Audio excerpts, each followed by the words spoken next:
नमस्कार, F junction में आपका स्वागत है। मैं हूं डीपी कालरा। तो हमेशा की तरह पूरा आधा घंटा हम आपके लिए डेडिकेटेड करके रखते हैं ताकि इंडेक्स का एक व्यू पॉइंट हम आपके सामने रख पाए। इस समय बाजार करीब आधा समय अपना बिता चुका होता है और आधा समय बाकी होता है इंट्राडे ट्रेड का। लेकिन आपको इस समय काफ़ी हद तक ज़रूरत होती है कि बाजार के अंदर पिछले 1-1.5 घंटे के अंदर क्या हुआ और अगले 1-1.5 घंटे के अंदर क्या हो सकता है। एक डायरेक्शनल व्यू भी हम लेने की इसी कार्यक्रम में कोशिश करते हैं कि बाजार में अगर पोजीशन लेके भी बैठे हैं तो नफ़ा नुकसान हमारा किस तरफ जाते हुए दिखेगा, इस सब पे चर्चा करेंगे। और आज के हमारे मेहमान हैं ध्वनि पटेल। उनसे हम एक आइडिया लेंगे कि इंडेक्स का, अलग अलग स्टॉक्स का जो कुछ हमने निकाले हैं, कुछ उनके अपने ट्रेडिंग कॉल्स हैं, उन सब पे बातचीत होगी। लेकिन सबसे पहले आज का रिपोर्ट कार्ड चेक करते हैं, यानी कि कल के मेहमान जो हमारे थे उनका रिपोर्ट कार्ड हम आपके लिए लेके आते हैं, प्रशांत सावंत का।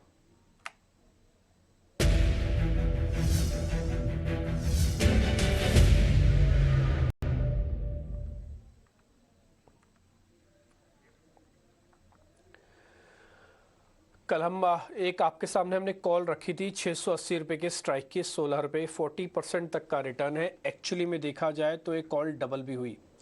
कल ये 16-17 रुपये वाली कॉल कल 30 रुपये पहुँच गई थी, तो वैसे तो देखा जाए डबल है। लेकिन हम आज कल दोनों का मोमेंटम जोड़ें, अमूमन आपके पास 40% से ज़्यादा का प्रॉफिट पहुँचा होगा। और मेरे को अच्छे से याद है 31 रुपये तो 2-2.5 घंटे के बाद ही हो गई थी और क्लोज़ होते होते हुए 31 के रेट के ऊपर थी। तो 40% तक का रिटर्न हमने आज की भी कैलकुलेशन में डाल दिया।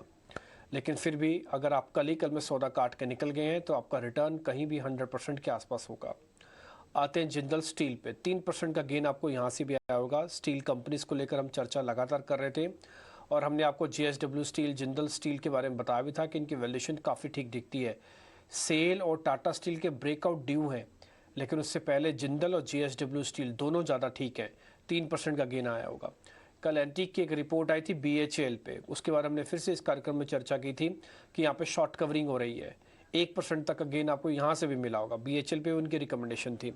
रही बात इंडाइसिस को लेकर, वो कह रहे थे कि जब तक 600 का लेवल टूटेगा नहीं तब तक शॉर्ट ना करें। अभी तक तो इंडाइसिस पे 600 का लेवल टूटा नहीं है। उनका ऐसा मानना है कि 17,850 तक वापस आ सकते हैं। तो निफ्टी उसी कदम पे चल तो रहा है, लेकिन अभी कुछ वैसे खास बड़ा एग्रेशन नहीं देखने को मिल रहा। बैंक निफ्टी भी आज रेंज में ही कारोबार आपको करता हुआ दिख रहा होगा। आगे बढ़ते हैं, अब कुछ अलग अलग स्टॉक्स के बारे में चर्चा करेंगे, इंडेक्स के बारे में चर्चा करेंगे। रिपोर्ट कार्ड हमने आपके सामने रख दिया। आज जब ध्वनि पटेल से हम बातचीत कर रहे होंगे तो उनके जितने भी शेयर्स हैं जिस पे आपको टारगेट स्टॉप लॉस लगा हुआ मिलेगा, वो रिपोर्ट कार्ड का कैंडिडेट हो जाएगा। कल हम आपके सामने वही रिपोर्ट कार्ड रखेंगे। ये निफ्टी का फ्यूचर इस समय देख पा रहे हैं, प्राइस एक्शन कुछ भी नहीं है। ओपन इंटरेस्ट 2% है, कल तो 3% था, तो आज और कम है, यानी कि आज और रेंज का बाजार है। मार्केट के पास हमने आपको बताया कि 2-3 पॉइंट्स ऐसे हैं जिससे ये लगता है कि थोड़ा साइडवेज हो जाएगा बाजार, और एक कुछ 2 दिन से ऐसा ही है, मार्केट साइडवेज है। 1600 को 17,600 को तोड़ने की जल्दबाजी नहीं दिखाता तो 17,800 के ऊपर आता नहीं। जब तक कुछ करेगा नहीं तब तक आगे बढ़ेगा नहीं। देखते हैं आगे क्या बात बनती है। बैंक निफ्टी की भी एक बार प्लेट दिखा देते हैं। बैंक निफ्टी के अंदर भी अगर आप देखेंगे तो रेंज का ही है, प्राइस एक्शन कुछ खास नहीं है। लेकिन बैंक निफ्टी में जो कल परसों से जो चेंज हुआ है वो थोड़ा सा आज ये है कि आज शुरुआत में भी जो शुरुआती गेन होता है ना, भले 1/4% का क्यों ना हो, वो गुम हो गया है। हमने आपको ये भी कहा था कि निफ्टी और बैंक निफ्टी के बीच का जो टसल है, वो बैंक निफ्टी बार बार ये प्रूव कर रहा है कि देखो मैं चलने के लिए तैयार हूँ, आप मेरे को सहयोग दो। लेकिन निफ्टी का ना सहयोग मिलना, बैंक निफ्टी बहुत देर तक डाइवर्जन नहीं बना सकता। तो आज धीरे धीरे करके वो भी पिट रहा है। 4.5% ज़्यादा का OI है। अब जरा ध्वनि पटेल से समझते हैं कि इस समय क्या करना चाहिए मार्केट के अंदर। ध्वनि, पहले तो आप निफ्टी, बैंक निफ्टी का बताइएगा, फिर हम अलग अलग स्टॉक्स के बारे में आपसे चर्चा करेंगे। Good morning. Good morning Dimpy. सबसे पहले मेरी तरफ से निफ्टी की अगर हम बात करते हैं तो निफ्टी ने, जैसे आपने बताया, एक रेंज पकड़ी हुई है जिसमें ऊपर की तरफ 17,770 का रेंज बनता है और नीचे 17,570 का रेंज बनता है। तो करंट लेवल्स पे अगर हम निफ्टी की बात करें तो कोई भी एक ट्रेड यहाँ पे फेवरेबल नहीं बनता है इंडेक्स स्पेसिफिक यहाँ पे, क्योंकि रिस्क रिवॉर्ड जो है वो आपका 1:1 का बन रहा है। एंड ओवरऑल अगर हम बात कर रहे हैं तो रेंज बाउंड मूवमेंट जो है वो निफ्टी में ज्यादा विटनेस करने को मिल रही है। बैंक निफ्टी की अगर हम बात करते हैं तो बैंक निफ्टी में आज जो इसका मॉर्निंग सेशन में एक स्लगिश मूव अभी हमें देखने को मिल रहा है, तो उस हिसाब से बैंक निफ्टी में आप फिलहाल करंट लेवल से एक सेल का ट्रेड इनिशिएट कर सकते हैं। नीचे की तरफ में आपके जो बैंक निफ्टी में टारगेट आते हैं तो 41,560 तक का एक टारगेट यहाँ पे बनता है। आपका स्टॉप लॉस भी इस समय फेवरेबल पोजीशन में बन रहा है, जहां पे आपको 42,340 का स्टॉप लॉस मेंटेन करना है। तो निफ्टी के लिए मेरी फिलहाल अवॉइड की सलाह रहेगी, बट बैंक निफ्टी में इस करंट लेवल से आपको जो सेल का ट्रेड मिल रहा है वो आपको ओवरऑल रिस्क रिवॉर्ड के हिसाब से फेवरेबल मिल रहा है, तो आप बैंक निफ्टी में सेल कर सकते हैं।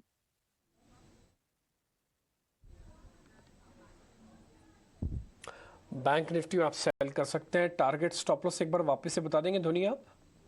जी बिल्कुल, नीचे की तरफ में आपका जो टारगेट बन रहा है बैंक निफ्टी में वो 41,560 का बनता है। स्टॉप लॉस आपका जो बन रहा है वो आपको 42,340 का मेंटेन करना है।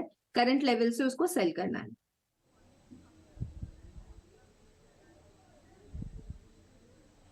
ओके ठीक है, लेवल्स आपके लिए अच्छे हैं। निफ्टी बैंक देखिए, निफ्टी बैंक ज़्यादा चला निफ्टी के मुकाबले। निफ्टी बैंक ने 3 दिन तक डाइवर्जेंस दिखाई, इसमें भी कोई दो राय नहीं। अब लेकिन निफ्टी बैंक इस कंडीशन में आ गया है कि अगर निफ्टी का सपोर्ट नहीं मिला तो ये भी धराशायी हो जाएगा। इसलिए बार बार हम आपको ये नोटिस करवा रहे हैं कि अब बैंक निफ्टी फिर से की रोल अपनाने वाला है। यही वापस से आपकी पूरी रिदम शॉर्ट कवरिंग की कंफर्म कर देगा कि अब खत्म हो चुके शॉर्ट कवरिंग। तो इसकी बस इसका कन्विक्शन काफ़ी स्ट्रॉन्ग रहेगा। अब आते हैं सीधा सीधा स्टॉक्स पे। ये इंडेक्स का व्यू आपको मिल गया। अब सीधा आते हैं स्टॉक्स पे और शेयर जरा पकड़ने की कोशिश करते हैं, शेयर कौन कौन से हैं। तो ताज़ा खरीदारी वाले शेयर्स पहले आपकी स्क्रीन पर आएंगे।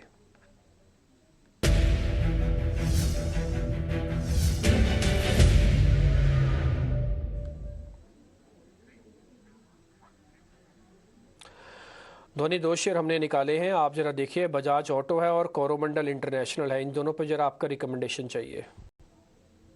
जी बिल्कुल, यहाँ पे डिम्पी जब हम बजाज ऑटो की बात करते हैं तो बजाज ऑटो में एक जो ब्रेकआउट लेवल है वो अभी आना बाकी है। हमने देखा है इसके अंदर एक अपमूव आई है, बट एक साइडवेज रेंज है, उसका ब्रेकआउट हमें अभी आज की सेशन में नहीं मिला है, तो ब्रेकआउट के लिए हम वेट करेंगे। कोरोमंडल में यहाँ पे कन्विक्शन ज्यादा बनता है क्योंकि आज के दिन की जो इसकी अपमूव है उसने प्रीवियस स्विंग हाइस के साथ साथ जो 2 रेजिस्टेंस हमें मिल रहे थे उसको भी ब्रेक करा है। तो कोरोमंडल में आप करंट लेवल से लॉन्ग कर सकते हैं। इसमें आपका जो स्टॉप लॉस रहेगा तो आपको 940 का यहाँ पे स्टॉप लॉस लगाना है। टारगेट जो है वो 975 का बनता है। इसके अंदर मेरा एक और ये रिकमेंडेशन रहेगा ट्रेडर्स से कि आप थोड़ा कॉशियस व्यू और स्ट्रिक्ट स्टॉप लॉस लगाइए, क्योंकि जो वोलेटिलिटी है वो स्टॉक स्पेसिफिक वोलेटिलिटी कोरोमंडल में हमें ज्यादा विटनेस करने को मिलती है।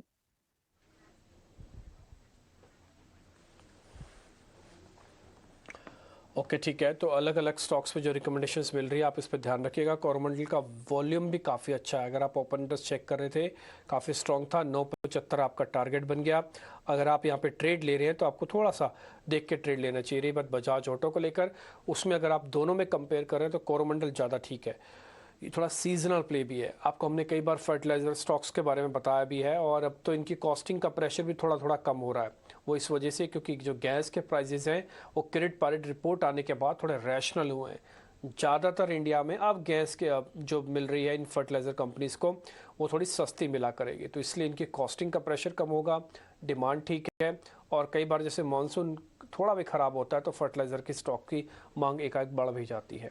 कोरोमंडल इंटरनेशनल पे लेवल्स आपने अच्छे से आपने नोट कर लिए होंगे। कम शेयर ट्रेड कीजिए, कम शेयर ही रखिए भले, लेकिन जो रखिए वो पक्के रखिए। इसलिए हम सारे पक्के शेयर छांट छांट के आपके सामने रख रहे हैं। अब शॉर्ट कवरिंग के 2 शेयर लेके आए आपके लिए। पहला है सेल, दूसरा है रिलायंस इंडस्ट्रीज़। रिलायंस पे मेरा कन्विक्शन अभी थोड़ा कम है, क्योंकि अगर बाजार को यहाँ से हल्का भी कमज़ोर या थोड़ा भी साइडवेज होना है तो रिलायंस अगर मजबूत हो गया तो फिर ये बाजार अपनी शॉर्ट कवरिंग को पूरा और से स्पीड से बढ़ाएगा। इसलिए मैं इसकी शॉर्ट कवरिंग पे कुछ ज़्यादा ट्रस्ट नहीं कर रहा।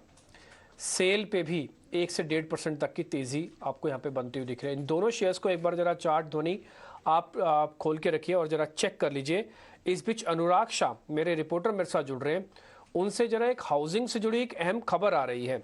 पहले उनसे ज़रा वो पता कर लेते हैं, फिर इस सेल और रिलायंस इंडस्ट्रीज़ के बारे में जो धोनी ने रीड किया है वो आपको बताएंगे।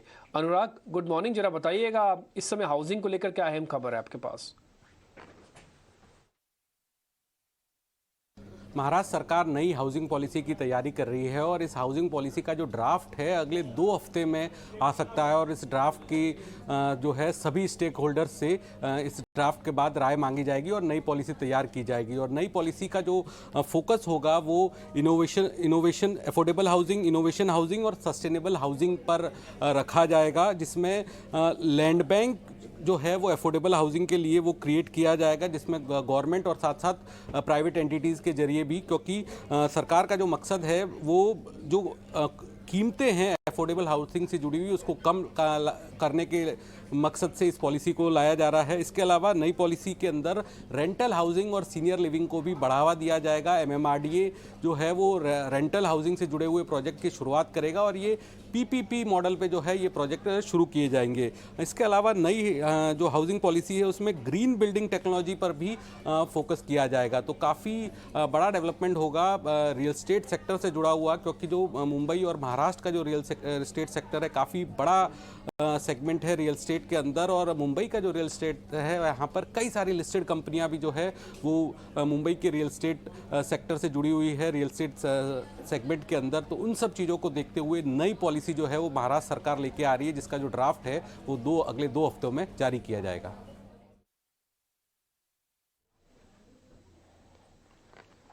ओके, ठीक है। बड़ा राज्य है महाराष्ट्र, उसके अंदर ये एक अहम खबर आते हुए कि जो सरकार PPA मॉडल के तहत एक हाउसिंग को बढ़ावा देना चाहती है, तो नई हाउसिंग पॉलिसी अगले 2 हफ्ते के अंदर आने की तैयारी है। तो इसको लेकर एक तैयारी आपको हम पहले ही बताते हुए दिख रहे हैं। खैर, आगे बढ़ते हैं इन स्टॉक्स के बारे में। इसमें से कुछ एक हाउसिंग वाले शेयर हम कार्यक्रम में मौका लगा तो हम लास्ट में पता कर लेंगे, लेकिन पहले 2 शेयर जो शॉर्ट कवरिंग के धोनी के पास, उनका जरा आइडिया ले लेते हैं। धोनी, आपने रिलायंस इंडस्ट्रीज और सेल दोनों को चेक कर लिया होगा, जरा दोनों पर आपका व्यू पॉइंट। जी बिल्कुल डिम्पी, यहाँ पे सेल का भी चार्ट चेक मैंने करा और रिलायंस का भी यहाँ पे अगर चार्ट देखते हैं तो सेल में मेरी तरफ से यहाँ पे कोई भी एक शॉर्ट कवरिंग का ट्रेड नहीं बन रहा है, क्योंकि ओवरऑल रिस्क रिवॉर्ड फेवरेबल नहीं बन रहा है। लॉट साइज भी इसका 8,000 का है, तो मेरी तरफ से इसमें अवॉइड की सलाह रहेगी। रिलायंस में भी जो शॉर्ट कवरिंग के यहाँ पे डेटा पॉइंट्स दिख रहे हैं, बट ओवरऑल कन्विंसिंग फैक्टर यहाँ पे नहीं मिल रहा है, क्योंकि ट्रेंड जो है रिलायंस का है वो नेगेटिव तरफ ही चल रहा है। अगर आपकी परमिशन हो तो मेरी तरफ से एक और शॉर्ट कवरिंग का स्टॉक है जो मैं यहाँ पे बताना चाहूंगी।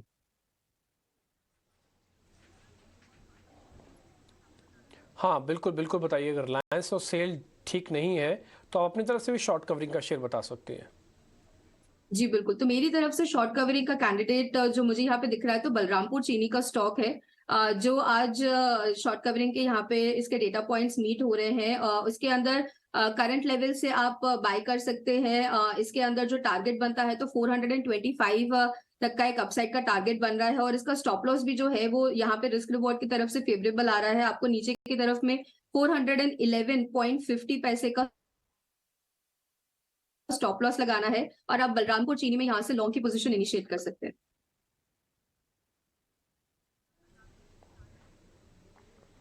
ठीक है, 411 का ही आप राउंड फिगर में एक स्टॉप लॉस लगाइएगा, और बलरामपुर चीनी आपके लिए एक ट्रेड हो सकता है शॉर्ट कवरिंग का। आपको मालूम है जो एग्री कमोडिटीज़ होती हैं उसके अंदर काफ़ी स्ट्रॉन्ग मूवमेंट आता है और एक कई दिन तक सस्टेन करता है, क्योंकि इसमें पॉलिसी और मैक्रो बेस्ड इश्यू होती है। ऐसा नहीं कि इनको कोई ऑर्डर मिल गया तो इसलिए चलते हैं।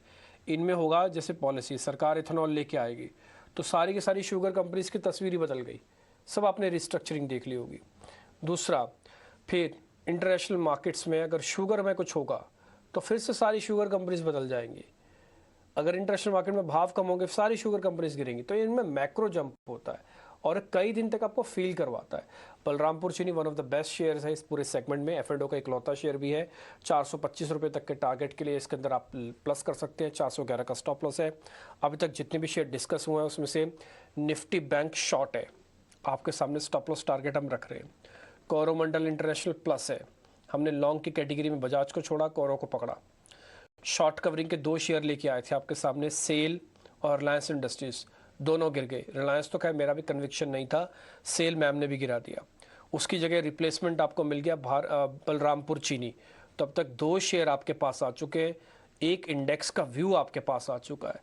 फिर से बोलूँगा, शुरुआत में इस समय सिनेरियो ऐसा बन रहा है कि सौदे कम रखिए, और अगर कम सौदे रखेंगे, पक्के सौदे रखेंगे तो भले ही चॉपी मार्केट होगा, आप प्रॉफिट निकाल के निकल आएंगे। अब आगे बढ़ते हैं। अब जरा मंदी के सौदे चेक करते हैं। तो आज के शॉर्ट्स यानी कि आज के बिकवाली वाले शेयर्स आपकी स्क्रीन पर आएंगे।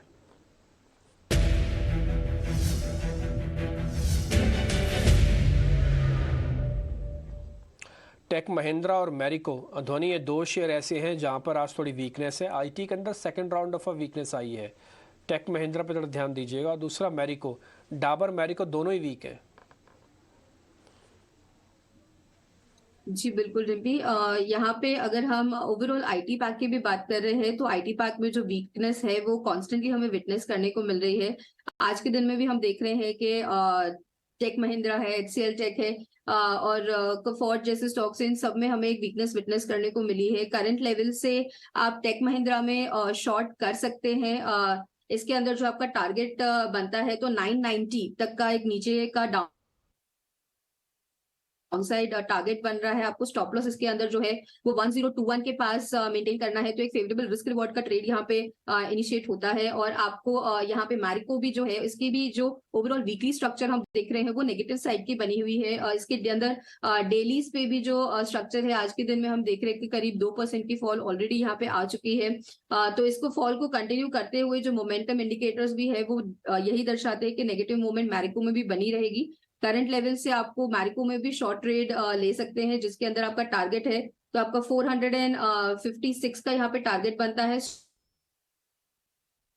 लॉस जो यहाँ पे आपको मेंटेन करना है तो आप 473 का स्टॉप लॉस यहाँ पे मेंटेन करिएगा।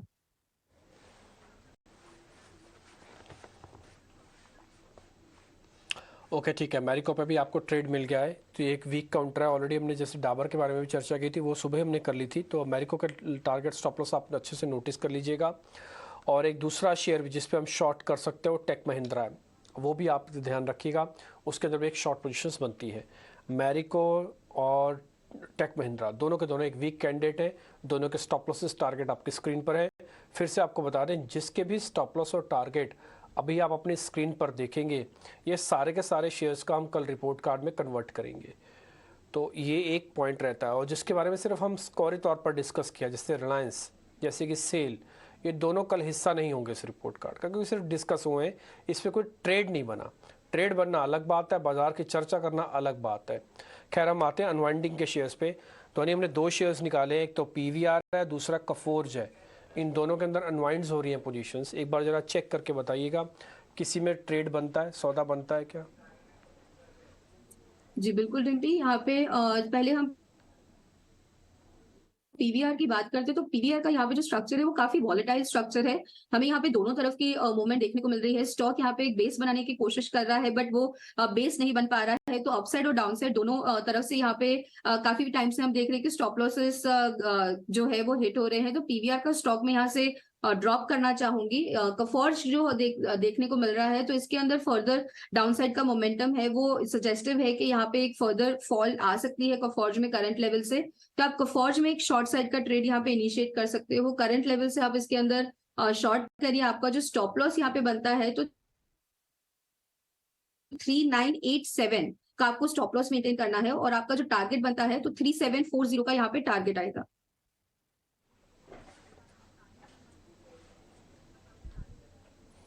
ओके ठीक है, तो ये रिकमेंडेशंस आपके पास आ रही हैं। पीवीआर को तो हमने ड्रॉप कर दिया, बट दूसरा काउंटर्स का 4G आपकी लिस्ट में आ रहा है।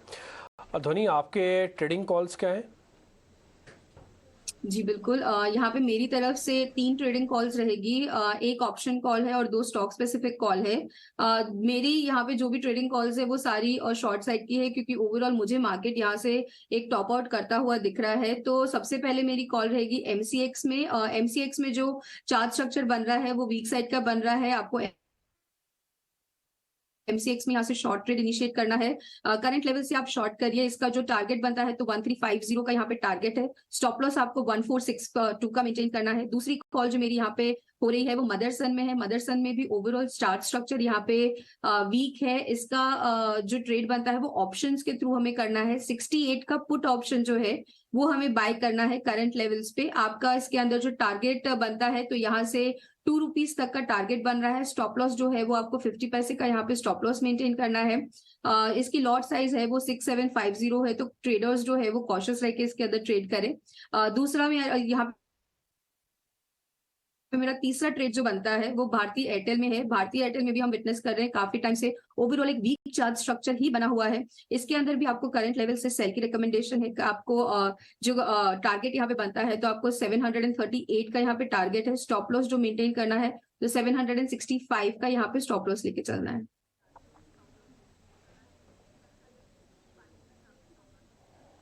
ठीक है धोनी, बहुत शुक्रिया आपका तीनों के तीनों शॉर्ट्स बताने के लिए। एक तो उसमें पुट है, दो आप सीधा सीधा फ्यूचर्स हैं भारती एयरटेल और MCX को, और पुट थोड़ा बड़ा साइज़ है लॉट का 6750 का संवर्धना मदरसन का, तो आप उसमें सौदा देख के लीजिएगा। वैसे हालांकि ट्रेड छोटा, एक्सरसाइज प्राइस सिर्फ ₹1 ही है, तो ₹2 का टारगेट, 50 पैसे का स्टॉप लॉस, जाएंगे 50 पैसे, आएंगे ₹1।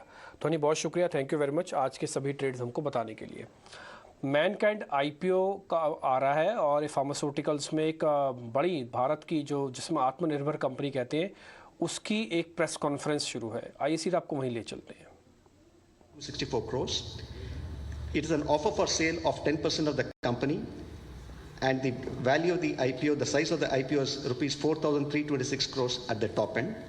The QIB investors have a size of 50% of the IPO, followed by retail of 35% and non-institutional investors of 15%.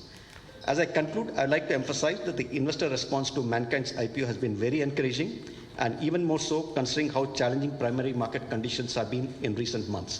You will get to see the anchor names on the 24th. This IPO represents a compelling investment case, and we request you to carry this message to your readers, subscribers, and audience. I would now request Mr. Rajiv Juneja to give his opening remarks and to take us through the presentation. Thank you.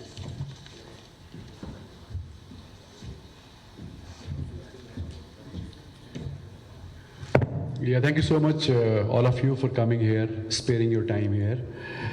And when he was introducing everybody, somebody is a CFO, somebody is MBAs, most qualified. I'm a college dropout, number one. And I was thinking that I was sitting in the middle. But let me look at what basically Mankind is. Mankind is a company started by my brother, Ramesh Juneja, who is the chairman. He worked as a medical rep and manager for a good number of years, and then this company came in existence in 95. What was the capital in our hand? Just 50 lakh rupees.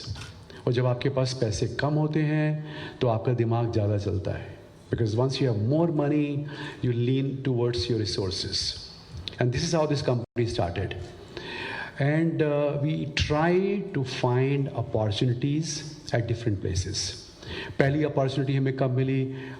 Instead of following any companies footsteps कि